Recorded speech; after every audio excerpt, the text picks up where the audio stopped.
आइए आज के इस खास विश्लेषण में एक ऐसे महान योद्धा की बात करते हैं जिनकी कहानी सच कहूं तो किसी महाकाव्य से कम नहीं है।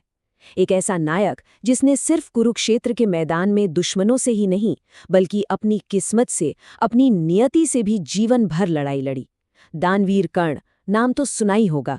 ये एक ऐसे इंसान की गाथा है जिसने दर्द और अपमान के अनगिनत घूंट पिए, लेकिन अपने उसूलों से कभी कोई समझौता नहीं किया। अब जरा इस कहानी की सबसे बड़ी त्रासदी को समझिए। एक ऐसा इंसान जो पैदाइशी राजा था, जिसके अंदर असीम महानता छिपी थी, लेकिन उसे जिंदगी भर समाज से बहिष्कृत होकर जीना पड़ा।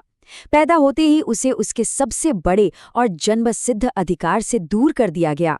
ये एक ऐसी विडंबना थी जो उनकी आखिरी सांस तक उनके साथ साथ चलने वाली थी।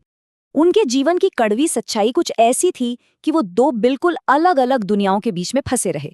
एक तरफ असलियत में वो राजकुमारी कुंती और सूर्यदेव के पुत्र थे, एकदम राजसी खून, और दूसरी तरफ उनकी सामाजिक सच्चाई देखिए। उन्हें पाला एक सारथी अधिरथ और उनकी पत्नी राधा ने। देवपुत्र होने के बावजूद समाज ने उन्हें हमेशा सूतपुत्र कहकर ताने मारे। इसी विरोधाभास ने उनके अंदर एक ऐसा गहरा दर्द भर दिया और खुद को साबित करने की एक ऐसी आग लगा दी जो कभी बुझ नहीं पाई। तो आइए उनके शुरुआती संघर्ष और अपने जन्म की सच्चाई के उस दर्द की बात करते हैं। बचपन से ही उनके हिस्से में सिर्फ गहरे मानसिक आघात आए। जरा सोचिए, समाज के डर से एक माँ अपने नवजात बच्चे को टोकरी में रखकर नदी में बहा देती है। ये जिंदगी की सबसे पहली और शायद सबसे बड़ी चोट थी। और उसके बाद जब वो महान धनुर्धर बनने का सपना लेकर गुरु द्रोणाचार्य के पास गए, तो सिर्फ और सिर्फ उनकी जाति की वजह से उन्हें शिक्षा देने से साफ मना कर दिया गया। एक तरफ माँ का छोड़ देना और दूसरी तरफ समाज के सबसे बड़े गुरु का उन्हें ठुकरा देना। इन दोनों घटनाओं ने उन्हें अंदर तक तोड़ तो दिया, लेकिन साथ ही एक ऐसी जिद भी दी जिसने उन्हें हार न मानने वाला एक बेजोड़ योद्धा बना दिया। अब बढ़ते हैं उनके ज्ञान की खोज और उस श्राप की तरफ जिसने सब कुछ बदल कर रख दिया। कोई विद्या पाने के लिए आखिर किस हद तक जा सकता है? समाज के तानों से हार कर उन्होंने अपनी पहचान छिपाई और एक ब्राह्मण के रूप में भगवान परशुराम से शिक्षा लेने पहुंच गए। लेकिन किस्मत देखिए, एक दिन गुरु परशुराम उनकी गोद में सिर रखकर गहरी नींद में सो रहे थे। तभी एक भयानक कीड़े ने कर्ण की जांघ पर काट लिया। दर्द बिल्कुल बर्दाश्त के बाहर था, खून बहने लगा, लेकिन कर्ण हिले तक नहीं। क्यों? ताकि उनके गुरु की नींद न टूट जाए। ये उनके असीम धैर्य की मिसाल थी। लेकिन विडंबना देखिए, इसी धैर्य ने उनका पर्दाफाश कर दिया और उनका असली क्षत्रिय स्वभाव गुरु के सामने आ गया। सच सामने आते ही परशुराम का क्रोध भड़क उठा और उन्होंने एक ऐसा श्राप दिया जिसकी गूंज आज तक सुनाई देती है। जब तुम्हें अपनी विद्या की सबसे ज्यादा जरूरत होगी, तब तुम उसे भूल जाओगे। कितनी बड़ी ट्रेजेडी है ना? जिस गुरु भक्ति और दर्द सहने की ताकत ने उन्हें महान बनाया, उसी ने उन्हें जिंदगी का सबसे बड़ा श्राप भी दे दिया। उनका सबसे बड़ा समर्पण ही उनकी सबसे बड़ी कमजोरी बन गया। इसके बाद कहानी में एक नया मोड़ आता है, वफादारी और मित्रता की भारी कीमत। एक ऐसा समय जब पूरा समाज उन्हें हर कदम पर जलील कर रहा था, तब दुर्योधन ने आगे बढ़कर उन्हें अंग देश का राजा घोषित कर दिया। सम्मान की एक छोटी सी बूंद मिली, लेकिन इसके बदले में कर्ण ने क्या दिया? आजीवन कभी न टूटने वाली वफादारी का वचन। सच कहूं तो इस वफादारी का बोझ बहुत ही भारी था। इस एक वचन ने कर्ण को दुर्योधन का बिना शर्त साथ देने के लिए मजबूर कर दिया, चाहे रास्ता धर्म का हो या अधर्म का। ये उनके जीवन की एक ऐसी नैतिक दुविधा थी जो आगे चलकर उनके पतन का सबसे बड़ा कारण बनी। अब हम उनके चरित्र के उस पहलू की बात करते हैं जिसने उन्हें अमर बना दिया, उनकी उदारता और सर्वोच्च बलिदान। कोई भी याचक मेरे द्वार से कभी खाली हाथ नहीं जाएगा, ये कोई मामूली वाक्य नहीं था, ये उनके जीवन की सबसे अटल प्रतिज्ञा थी।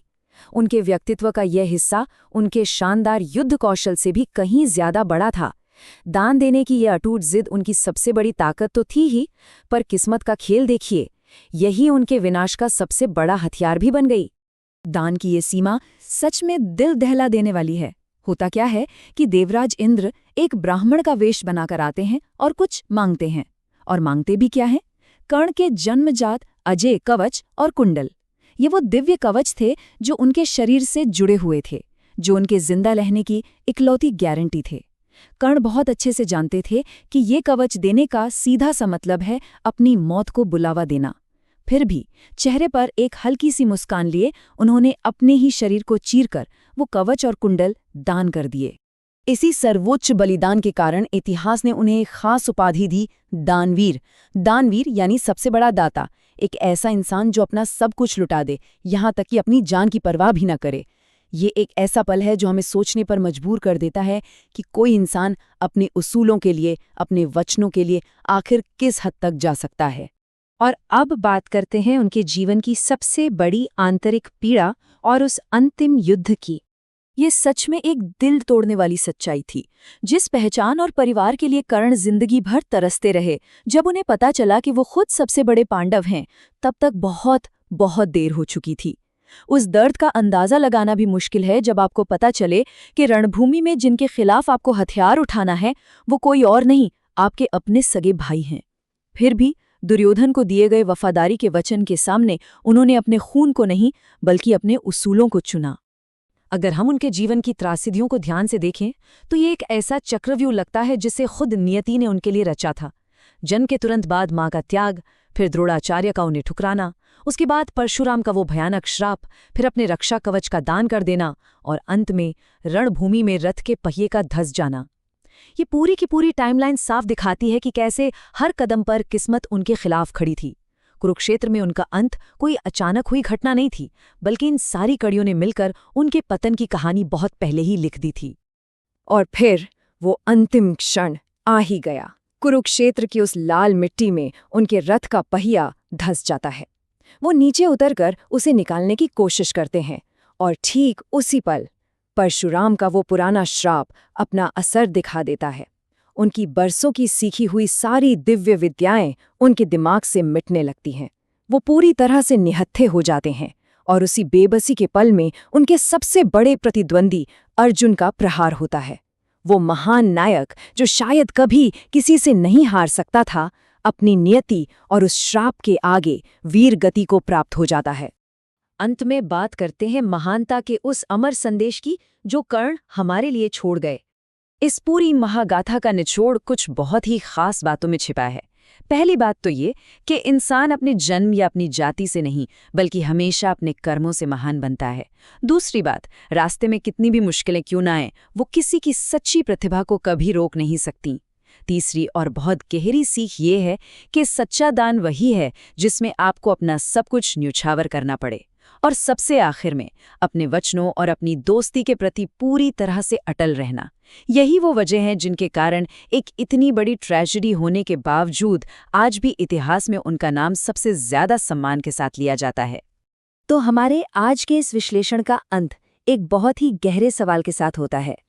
क्या सच्ची महानता उन लड़ाइयों से तय होती है जो हमने जीती हैं, या फिर इस बात से तय होती है कि जब समाज ने हमें कुछ भी नहीं दिया, तब भी हम अपना सब कुछ कुर्बान करने के लिए कितने तैयार हैं? ये एक ऐसा विचार है जो सच में हमें ये सोचने पर मजबूर कर देता है कि आखिर एक असली नायक होता कौन है। हमारे इस विश्लेषण का हिस्सा बनने के लिए आपका बहुत बहुत धन्यवाद।